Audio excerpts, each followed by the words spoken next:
Hello people, welcome to the show. It's Laguna Tokes with me, Tokes, and that's it. It's done. It's over. The Champions League group stage is finished. Arsenal have done it.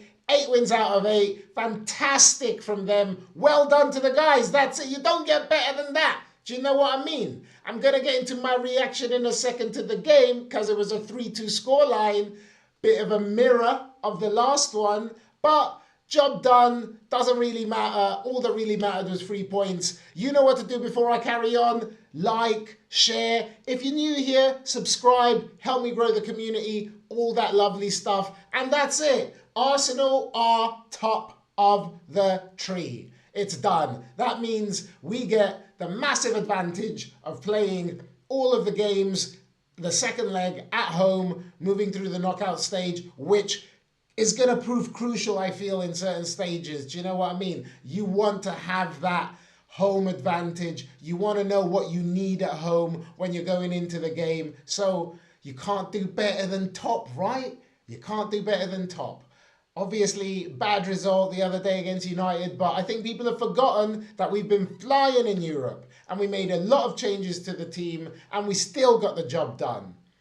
First half was fantastic. We played so well. We got an early goal from Gyökeres. Really great finish in the box. Like in the 3rd minute, set us on our way. You thought, right, it's going to be an easy day at the office. It seemed a little bit like a friendly game, if I'm perfectly honest. The starting lineup was a little bit experimental because Havertz, yeah, he started, but he was playing kind of a midfield or hybrid role, which, you know, we're used to seeing him as a striker, but now that Gyökeres is back and we had Rice out and Marino out through suspension, we had to move things around a bit. And so Havertz came in, and I thought he did really well. I thought he looked really well, really good in that position, but he's always been really good at linking up play, and he's got a finish on him, hasn't he? That's how we got the second goal. But before that, Calafiori, my brother. I know you're just coming back, but it was such an unnecessary pull on that guy.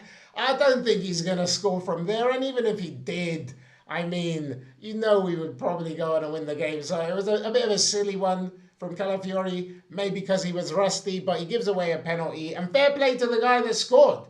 That is one that you're going to tell your grandkids about. Like, yeah, I mean, I would. I'm not trying to take the piss out of the guy. That is one of those memorable goals that when you retire, you go, you know what I done? Scored a pen at the Emirates Stadium, Champions League game, official Champions League game, and he celebrated like mad, and it was 1-1. Was I worried? No. I figured we would get the job done, but yeah, it was a bit of a silly one to concede. But like I said, Calafiori, maybe a little bit rusty. One of those little mistakes. He has that in him when he hasn't been playing much. He can make silly mistakes or misjudge things. So he's going to need to get up to speed again. And we're going to need him in the second half of the season, which is kicking off, right? But Havertz gets a fantastic finish, leaves a couple players under dust inside the box, takes it round, does a little curl. Great finish. Keeper dives, couldn't do nothing. Great to see him back and looking sharp. Looking fit, looking ready for action. He's going to be there putting pressure on Gyökeres. And he can even play that Marino role. So Havertz is going to help everyone lift their game. Do you know what I mean? He looks really good in the middle, linking play. Fantastic. Love that player. I think we all were wondering what kind of player we were getting when he signed, but he's turned into a fantastic player for us. So really good to see him back. Really good to see him get his goal. We got 2-1 up. We're moving the ball well. We're putting them under pressure. They don't know what to do. And Martinelli finishes a great team goal. I think it was Norgard with this crazy back heel flick into his pass, into his way. And yeah, fantastic finish in the end. The ball gets played across, and Gyökeres gets a foot on it, ends up with Martinelli. But the interplay there for that goal was exactly what we've been looking for. That's what we want. The team was purring. Really fantastic first half. Go in at half time. 3-1 up, lovely stuff. Make a couple of changes because some players, have been just coming back. Calafiori and Havertz, who are both just coming back. who I think, we need them now. We need them getting match fit. We need them ready to start a game. So that's why they played those 45 minutes. I expect one or both of them maybe to play at Leeds. It's about getting the best team out now, especially when some of your best players haven't been there. So they need minutes. They've got fresh legs, more or less. So get them playing, get them in the squad. It's going to be a good opportunity against Leeds for these players to get more minutes, to stretch their legs and get more integrated into the team again. But yeah, 3-1 up at half time. Those changes were made. I think the tempo dropped a bit in the second half. Erdegaard came on, Nkapie came on, and we just didn't look as fluid as we did in the first half. Madueke, that player frustrates me. I love how he looks. He looks so good on the ball. I was watching the game with my daughter, and she's like, "Oh, he's really good, isn't he?" And I was like, "Well, yeah, but he doesn't have any end product. Watch him." I said, "Watch. He's not gonna get a goal. He's not gonna get assist. He's gonna mess up at the last moment when he needs to make this decision, and then 5 minutes later, I'm saying, you see what I mean?" So he's a bit of a frustrating player. Can that be coached out of him into him? Which out or in needs to change, because he gets in good positions. He puts the opposition on the back foot. He gets into the box, but then just makes the wrong decision at the wrong time, and it's super frustrating because we could have put that game to bed in that second half. We could have and should have been, 5-1 up, 6-1 up. And I'm not exaggerating, I'm being reasonable there. As it was, we never got the goal. And when, you leave yourself open to a consolation kind of thing. And fair play, they get a goal. It was a really good cross, really good header. Nkapie gets caught under the ball. He really should have, he got caught ball watching instead of tracking the man. I think sometimes with the smaller teams, you can switch off a little bit and not take it as seriously as you should. But they get a goal right at the death. Anyway, doesn't matter.